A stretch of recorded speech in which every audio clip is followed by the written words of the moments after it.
সোনাচূড়াতে একটি জায়গা আমাদের আছে, কেনা জায়গা 2.5 বিঘা মতো।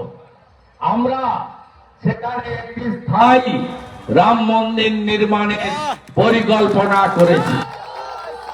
আগামী 6 এপ্রিল রামনবমীর দিন সেখানে ভিত পুজোর মধ্য দিয়ে সেখানে রাম মন্দির নির্মাণের কাজ শুরু হবে, যা 1 বছরের মধ্যে আমি আশা করি সম্পূর্ণ করতে পারবো।